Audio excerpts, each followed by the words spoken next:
My I can't see apologies. anything yet. Yeah, it's really weird. I'm sorry about that. I think these cameras are all messed up here, but we're very excited to have you. Thank you once again for accepting our invitation. It's very generous. Sure, Um, sure. so, firstly, if we can, your new book about freedom of speech and about your experiences going around trying to give these lectures on masculinity. How have you really been able to deal with these social justice warriors?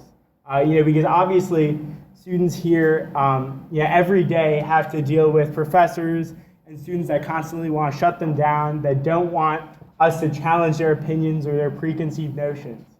And how are you able to do it? Like, how are you able to conduct these meetings still?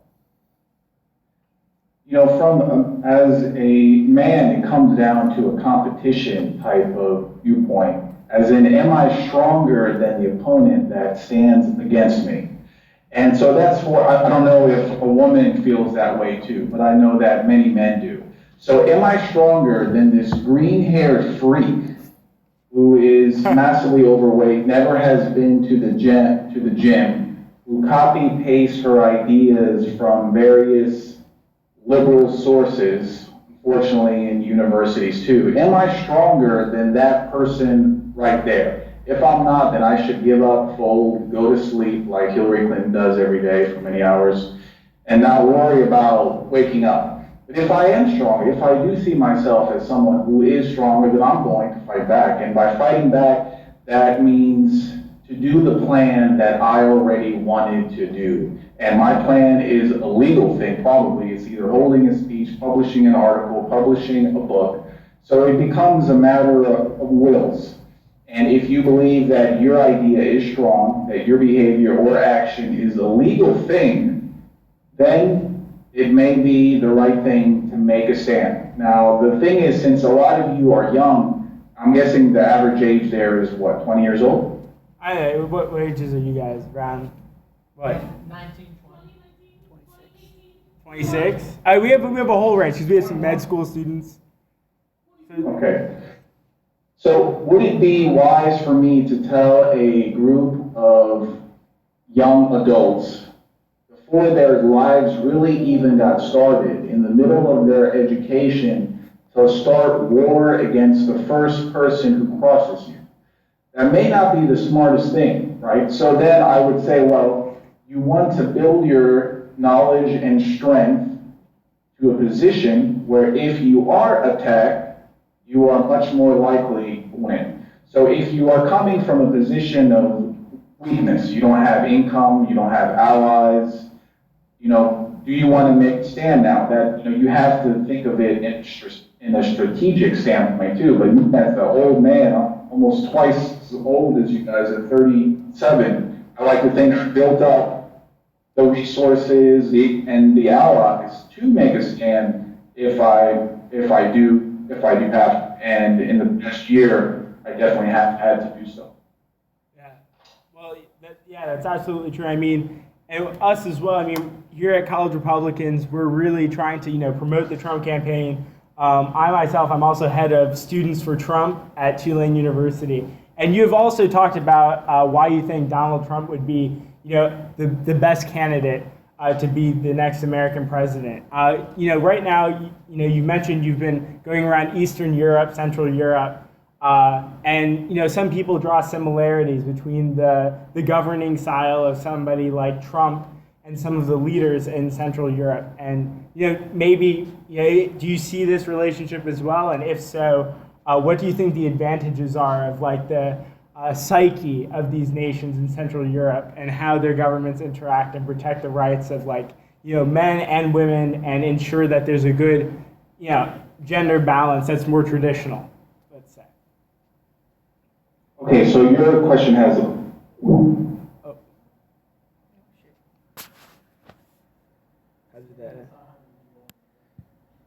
Oh shit. I'll call him again. Yeah. I think we got cut off there. I apologize. That's okay. That's okay. Okay, so so your question had a couple of parts. Let's tackle the first one.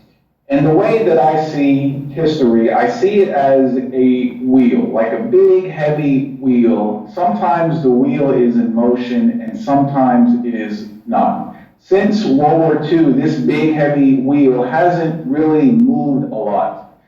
It's basically, you had the globalist interests, they solidified power in the Western world, they defeated the Soviet Union in the Cold War, they became the unipolar power. But now something happens, and I don't know what causes this swing to begin. What happens, the wheel starts to move. And it can start through an ideology, through a revolution, through a person. But the wheel starts to move, and the wheel is so big, it is so heavy, that you cannot stop it, that no one can stop it. The main idea, however, is not to get crushed under the wheel when it starts to move. And so I think that's where we are right now. The wheel is turning, instability, turbulence is coming in some way or the other. And our goal is to stay out of the way when that wheel turns. And the wheel is controlled no longer by human beings. There is something else. You can call it God, Mother Nature, the Tao. I don't know, whatever you believe in, you can call it that. But once it turns, it's going to keep on going and the wave happens. That's why, like you said, you're seeing this uprising of where the new right is coming, not only in the United States in the form of Donald Trump, but in Western Europe, we saw the Brexit vote in England. You're seeing some nationalist parties rise in Austria, in the Netherlands, in France, and in Eastern Europe, in Hungary, Czech, and Poland. It all seems to be hitting at the same time. Once that wave comes, all the boats in the harbor, they tend to rise up. So that's what we are seeing right now. This is a wave due to this big wheel it's turning, So I just don't want to get stomped underneath it. And last year and earlier this year, I almost did, but thankfully I didn't. And as for what we're seeing with traditional gender roles versus the modern interpretation where you can pick to be whoever you want, whether it's a woman or man or I know you guys now being, I don't know, maybe you're taught these new terms for me, cisgender, non-binary, genderqueer, and I'm reading these things, I'm thinking, wow, this is crazy. I'm glad that it's not going to be taught to young people or be a thing, but then you notice that now Facebook adds it to their gender selection, and people are honestly identifying as these weird things. But one thing I can say is this. If you want to know whether a new gender norm is going to work or not, all you have to do is ask if the birth rates, if it's going to sustain birth rates or not. If not, your species, your people will die off. If it will, then guess what? It's probably going to work. So I can ask you if the latest craze of anyone identifying as a carrot or whatever and the transgender issue getting mainstream, if nature, evolution, God, anyone will reward this when it turns out no one is having kids anymore because they're too busy trying to figure out what their personal identity is. Yeah, I mean, certainly, I mean, if you want to answer that earlier, you have some experience too. I mean, he's at the medical school actually. He's one of the co-chairs of the Trump campaign here, and so he obviously deals with biology, right? There's two biological genders. All these other people, they're freaks. I mean, you have, what the fuck is cisgender? I ask somebody and they're like, oh, that's, a person who identifies with the gender they're born with. AKA normal. AKA normal. That's just another word for normal, right? I mean, it's crazy how they're coming up with these crazy words for just a normal person, but.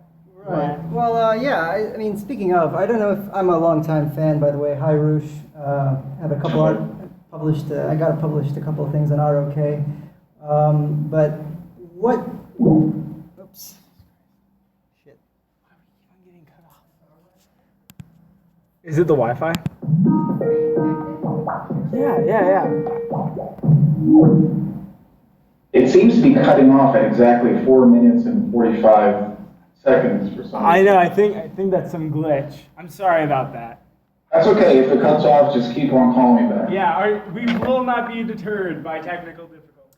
So on that subject, Unfortunately, we don't have the budget that Milo has, his multi-million-dollar budget and his bus. Unfortunately, we are not there yet. And by the way, this is not my own bedroom. This is my corporate office. Just because it has a bed doesn't mean it's my room.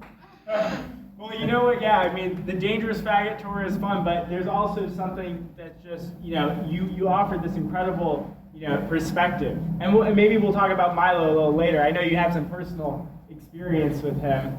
I heard you were invited to one of his parties, right, the RNC. Maybe we could talk about that a little later. I think a lot of us are interested because we've seen him. But I'm sorry, Ilya. Yeah, I wanted to touch off. I was wondering if you were following about the situation in the University of Toronto with Professor Jordan Peterson. I don't know if you're familiar.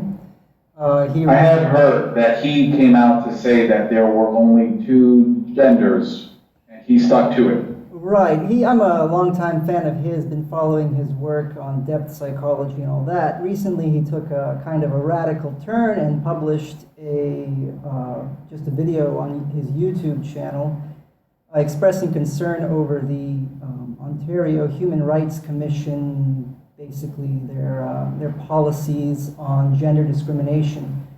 And he ended up causing quite a firestorm with his university over this. I was wondering if you were familiar at all with his work or what's going on in Toronto right now. I know there was some protests, some SJWs got out of hand and assaulted one of the Canadian Rebel media correspondents. Various typical stories, I'm sure, but I was wondering if you could comment on his stance or if you've been getting in touch with him or any of his supporters or anything like that. I have heard a little bit about his story, but not so much in depth. But one thing we can see is that the way that the universities are right now, that just one person, one professor going against the establishment thought is a criminal, he must be purged. So, I'm sure you are being taught by many interesting professors who are smart, but they were hired because they were not going to rock the boat when it comes to this liberal ideology. I mean, if you think about it, about 40 to 50% of people in the United States are conservatives. But in your university, the professors, I think it's something like 2% or maybe 3%. So they specifically do not hire someone who may have an opinion that goes against what everyone else in the university thinks about. So events like this, unfortunately, the way that the universities are structured, who's at the top, who controls it, it's going to be really hard for a man like this in Toronto to win. Because he is in a game that, in effect, is rigged to weed people like him out. So, this is why so many people want to give up completely on the universities. They want to start new ones. That's why you see things like homeschooling going up or advising men to start to join a trade, be a plumber, electrician, start a business. How far gone are the universities to where we can start asking, have they failed? And I don't know if we are there yet, but I think you are going to see the lone heroes speak out. But because the system for decades have been weeding men like him out, it's going to be very hard to win until universities start collapsing. Until people decide no longer to go there, no longer to pay money to be educated in a place that is so one-sided. And I think you have already seen that the University of Missouri has seen really low attendance next year because of that woman who said, Jesus Christ. It is. What the fuck is this? Is this some weird error?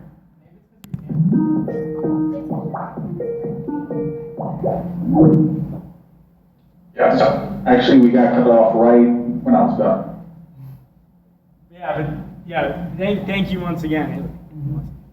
Oh, yes, thank you, Roosh. Okay. Appreciate it. So we have another question from from our College Republicans president, actually. So, sorry. Hi, Roosh. Thank you so much for coming to speak to us today. I really admire your international meetup concept for men you did around the globe last year. I was wondering if you would ever consider implementing such a program for women or co-ed combined.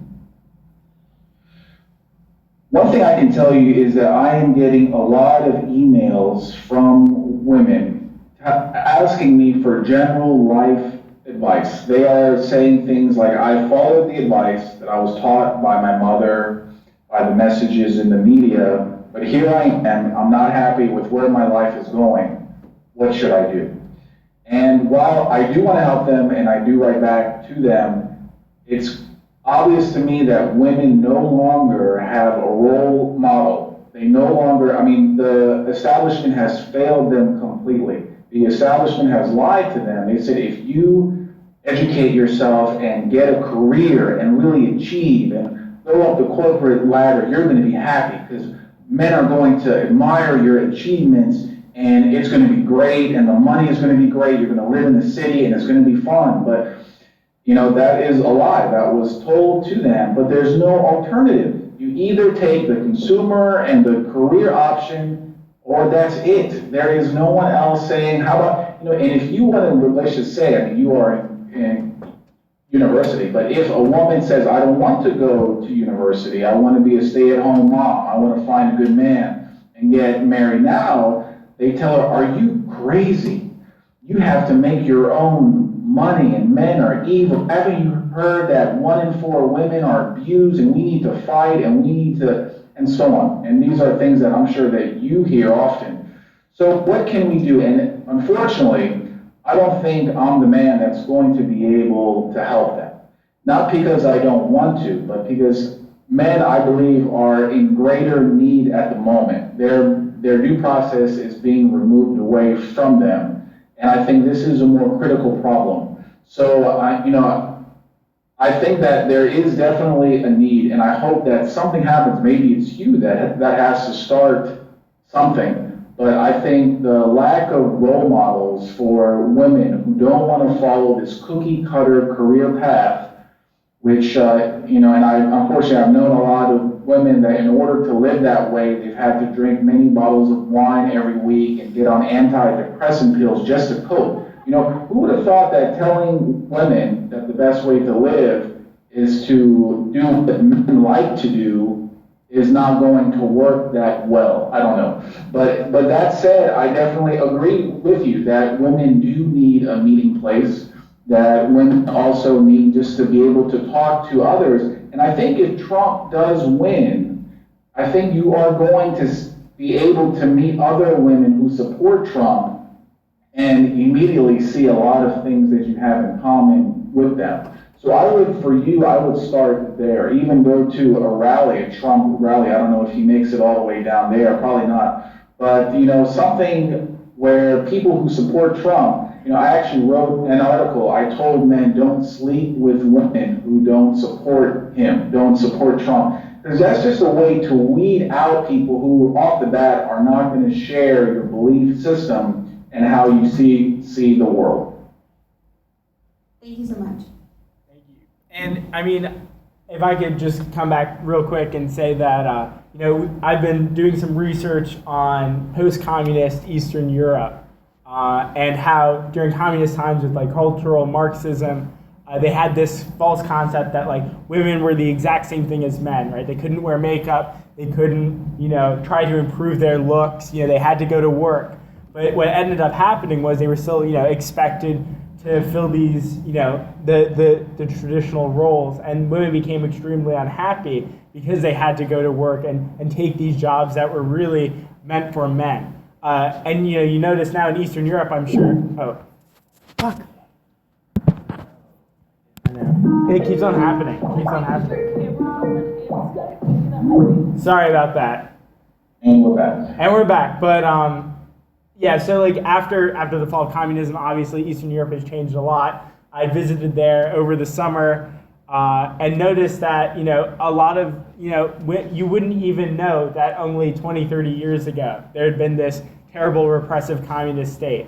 And it seemed as if people had gotten along very well, that, you know, these gender roles were coming back into place, these traditional ones, people were kind of gravitating back towards those. So do you think, like, in America, if we're able to have a new political regime that isn't, you know, in some ways it's, you know, this leftist ideology in America is created by beta males, in my opinion, to help themselves because they can't really work hard or be successful. They constantly want to depend on others. You know, it's this like emotional feeling. They don't really act as if they're men. And do you think if masculinity comes back to America, and like proper masculinity, that also women will be benefited as well because they'll be more comfortable, more happy with their lives?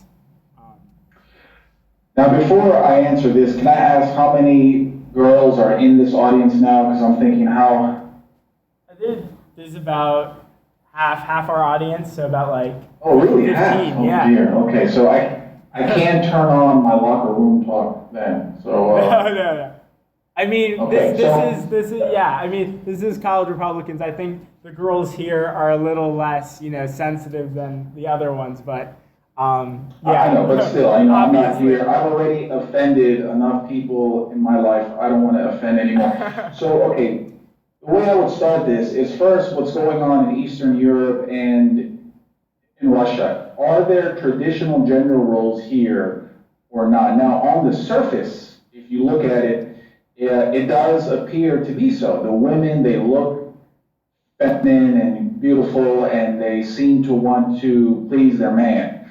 But if you dive deep a little bit more, you see that socialist and feminist ideas have been entrenched so much in Eastern Europe that you kind of see more equality in the sense that women here want a career too.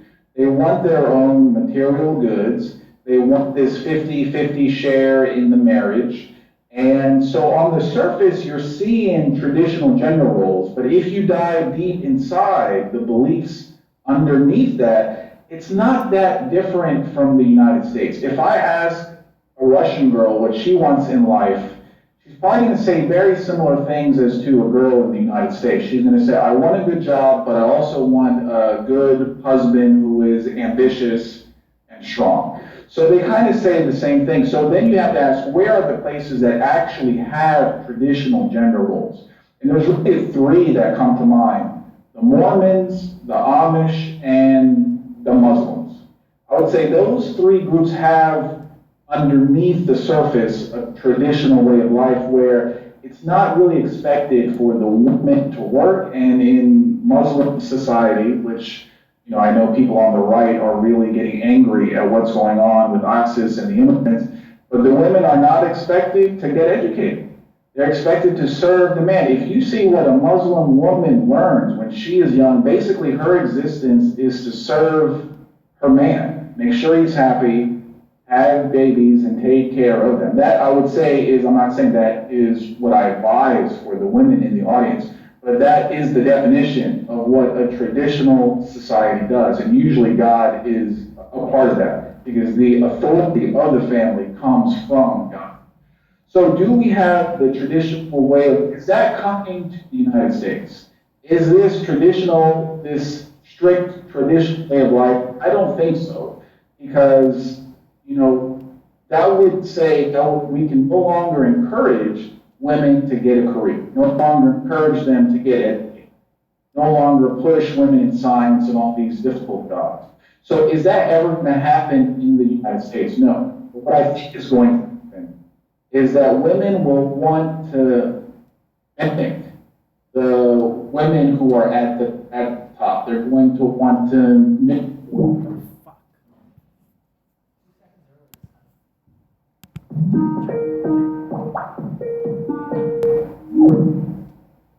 As I was saying, what women are going to do is to mimic Donald Trump, mimic Melania Trump. They're going to mimic this royal family that we made have in those jobs. So I think you're going to see that. I think the surface of it is going to change. I think women are going to start to lose their blue hair, and their morbid obesity and things like that. But I don't think the underlying issues where women are staying at home and they are insisting on, raising five, six kids, I don't think that's going to come in the United States. Yeah, I mean, like talking about like those role models. I mean, if you look right now, you have Michelle Obama, who seems very masculine in many ways, and you have She's like his stronger than her husband. She is stronger and more buff. I mean, what kind of message does that send? I think so. I mean, it's a joke. I mean, he's the woman of the relationship, And I mean, there have been some rumors that she has a penis. I'm not sure if those are true, but certainly believable. Looking at Obama, I mean, you look at his daughters. I mean, but look, the man gets no respect from his own family. I think you look at foreign leaders. How is somebody like Putin, right, who's obviously very well respected in Russia, going to be respect, how is he going to respect Obama, who can't even get respect from his own teenage daughters? He can't even keep them in line. So, I mean, Trump obviously commands an incredible amount of respect from his daughter and his wife. And, do you think that will help the average man take control of his family once again? Or do you think we'll have this continual, demonization of, the father, where the children don't respect him anymore, then they lose their kind of moral guidance, that, hard moral guidance in life?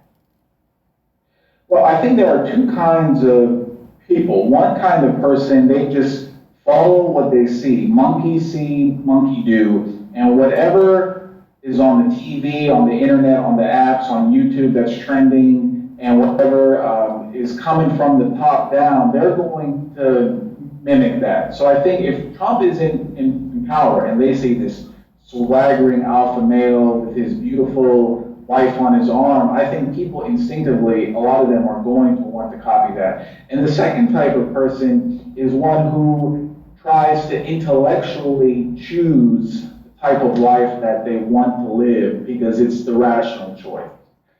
So you give them the information that says doing A will lead to B, and then you tell them this, and then they're going to logically choose that, right? So I think that most people are not like that. Most people do not inform themselves, because to inform yourselves in a world where the media is trying to hide truth from you, it's a lot of work. It can take hours a day, especially not just in the news, but in terms of health issues too, let's say, on what to eat and the medicines to take and so on. So most people aren't going to do that. So I think if you just have the image of Donald Trump and his wife and his family and how they move and operate, I think that's going to make a big difference. But you're starting to get into how do we change human beings? How do we change them to be a certain way? Now that's getting something that takes, I can tell you how they did it. They took over the universities,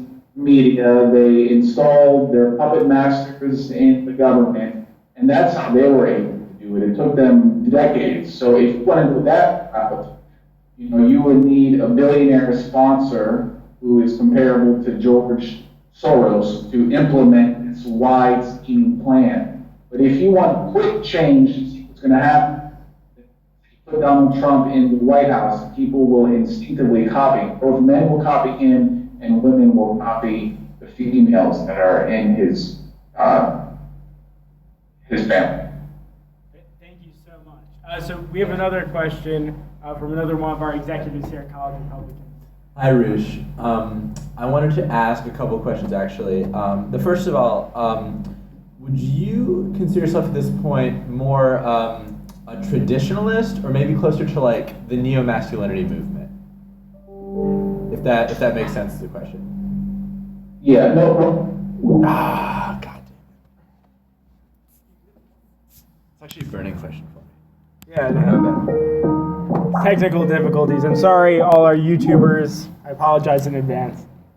That's all right. So for those of you who don't know what neo-masculinity is, that's really basically a modern interpretation of what it takes to be a man in a society that is trying to push down men, who are trying to say that men are oppressing women, they are hyper-privileged, they're taking the money and the jobs and the opportunity and so on.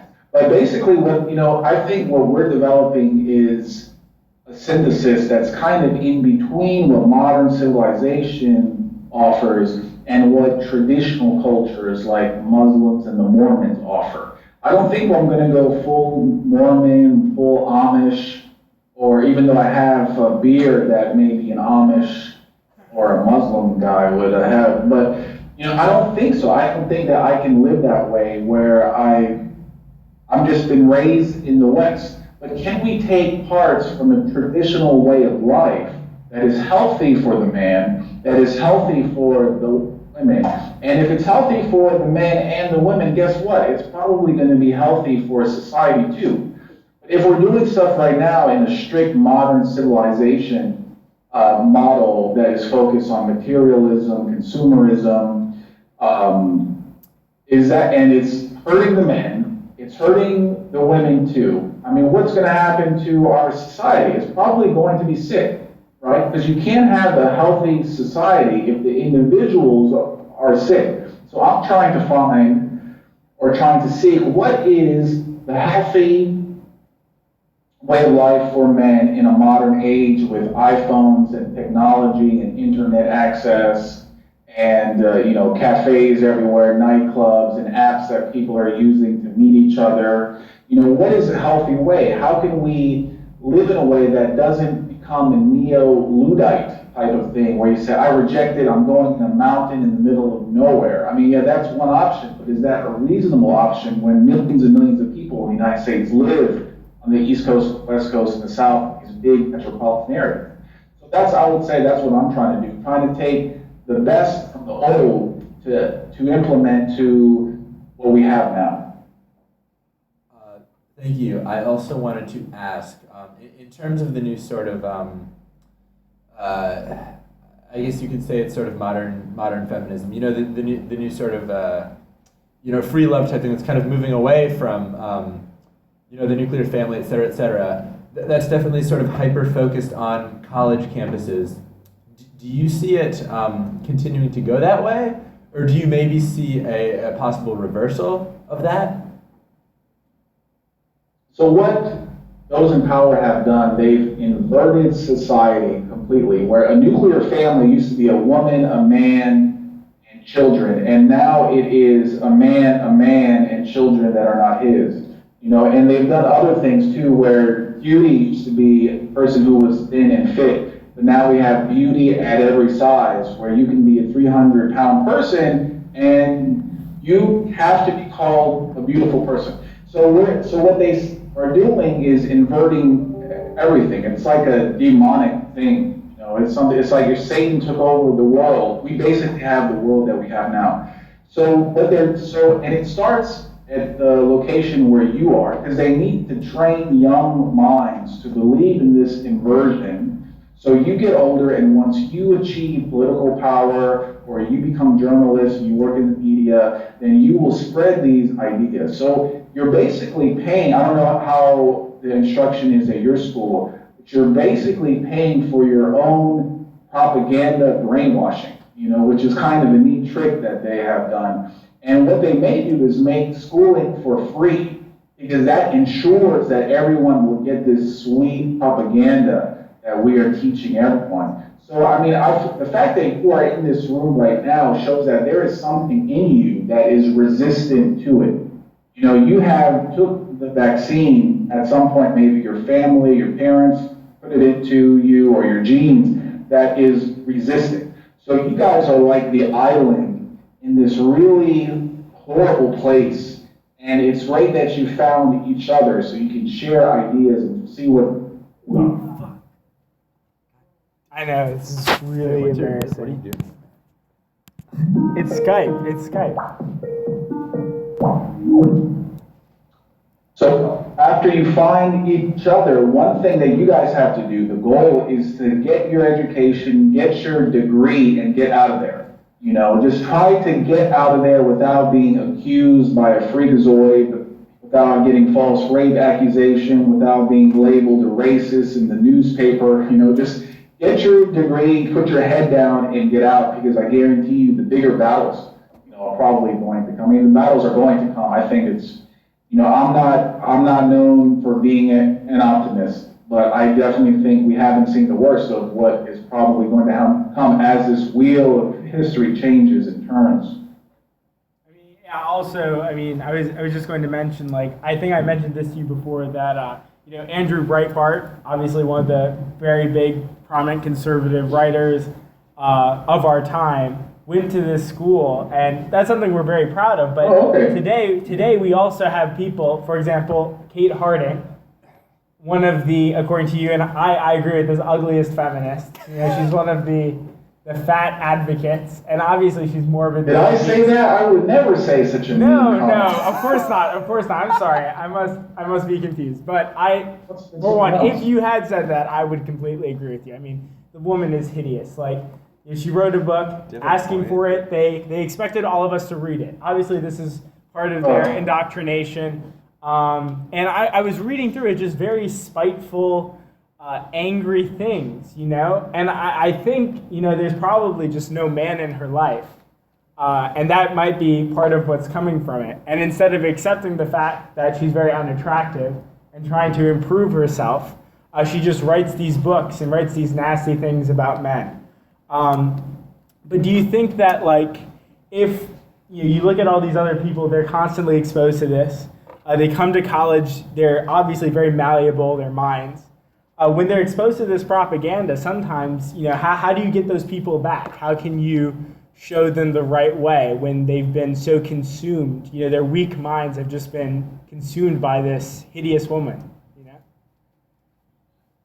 Oh boy, how do you change someone's mind after they've been indoctrinated for years and years in public school and college to see, and who have been trained to avoid reality? How do you do that? Well, if you can figure it out, my friend, then I would like to know how to do it. But I think the main idea, I think there is a generation in the United States that is mostly lost. I mean, for people your age, a lot of them, do you see them changing their mind if you give them facts? In fact, they're immune to facts. It's like facts are kryptonite to them, and the more facts you give them, the more angry that they get. Yeah, they shut down, and they just accuse you of things, randomly. So I don't know, you know, I think that you will waste a lot of time if you try to change the minds of people. Instead, what you should focus on are people in the middle who are moderates, who maybe believe in some of that stuff, still have the capability for seeing reality. If someone is incapable of seeing the reality as things are, how are you going to change their mind about anything? You know, so I would start to focus on the moderates. If there's a moderate in your life that you know of, maybe someone in your family, you can try and show them facts, not too many facts at one time, but slowly and gradually. But if someone is already at a protest and they're holding Black Lives Matter signs and how white people are awful, if they're holding those signs and actively participating, I think we have to write off some of these people as just hopeless cases, and you know, just make sure they don't hurt us and harm us, because they definitely have the potential to, since they're being boosted, encouraged, enabled by the media, by the government, by George Soros Society charities, and this is basically showering money on all these Black Lives Matter groups and immigrant groups. So I would say, you know, they're not going to change their mind. And if you do, I think it's going to be a thankless type of task.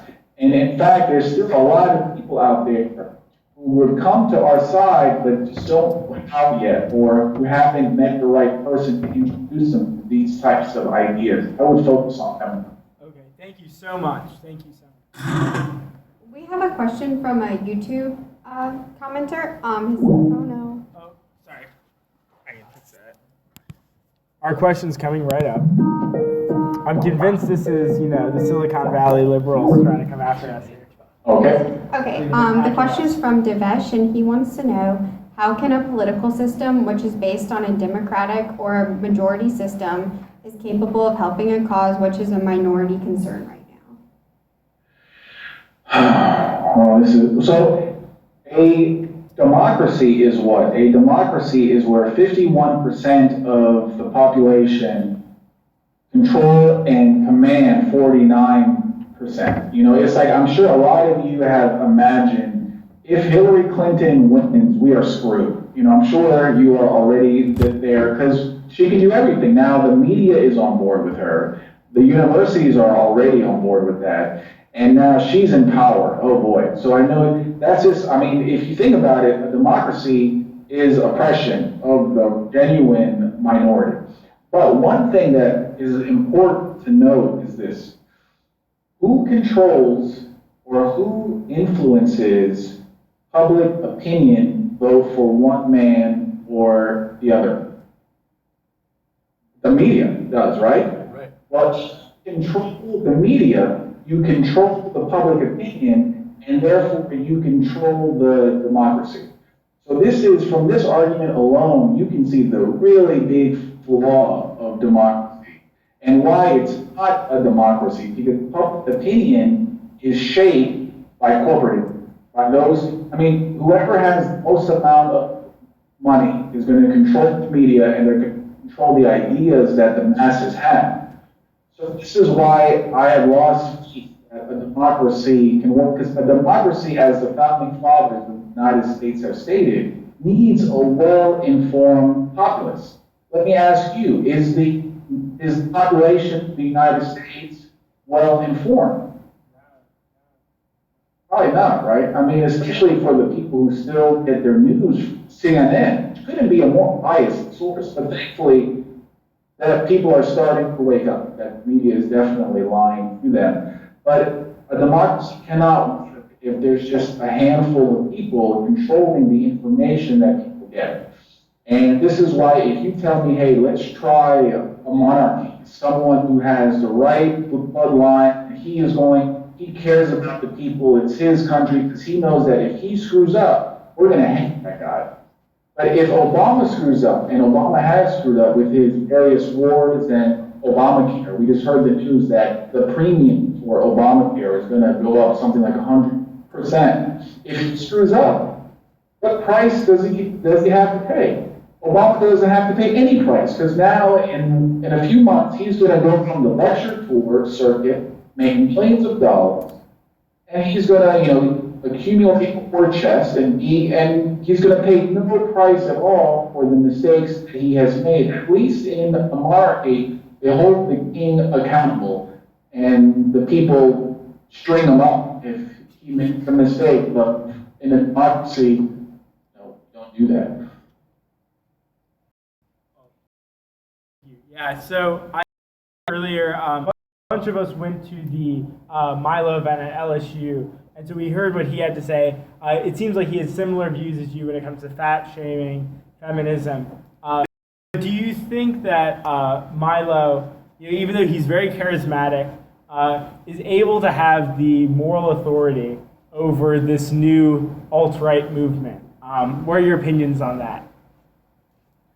Now, I'm not completely in the alt-right. They're my neighbor next door. So we are close, but I wouldn't classify myself as in the middle of the alt-right. So any problem the alt-right has with Milo, that's up for them to decide. So what we have to ask is, what do we value in Milo more? Do we value Milo the man, or the ideas that come from the man, and therefore the benefits that those ideas have when spread? So Milo the man, you can argue that for a long time. He is a gay man who wants fame, and is he good for the movement? Is he a good representation of the movement? I don't know. And that's not for me.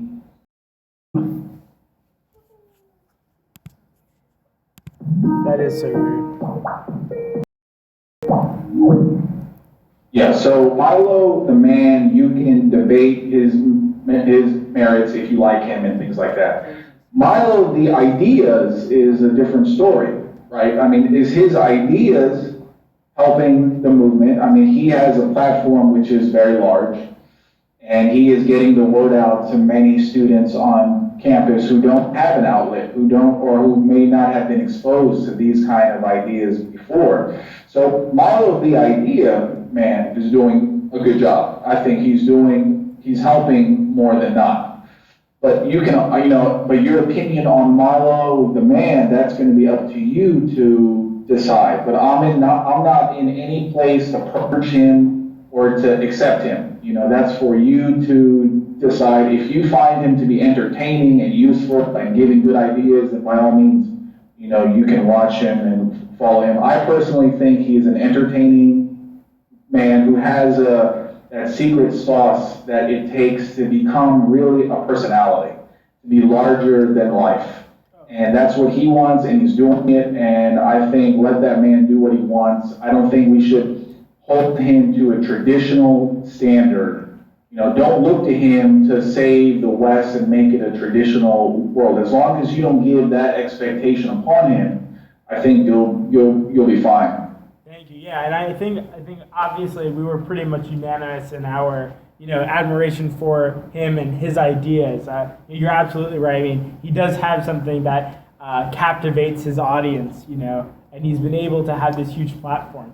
But I see what you're saying as well. Like he might not be the single man to save the West. Maybe you leave that up to somebody like Trump or somebody with actual political power, let's say, right? I mean, but Milo does his part. I think a lot of us can agree with that.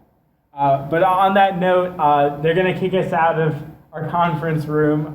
Roosh, thank you so much for working with us, even through our technical difficulties. And maybe we'll have to catch up another time. But it's been a pleasure. Thank you. Thank you. Thank you very much. All right. And yeah, we fully support you. We'll definitely encourage our members to buy your books and to read and to stay on returnofkings.com.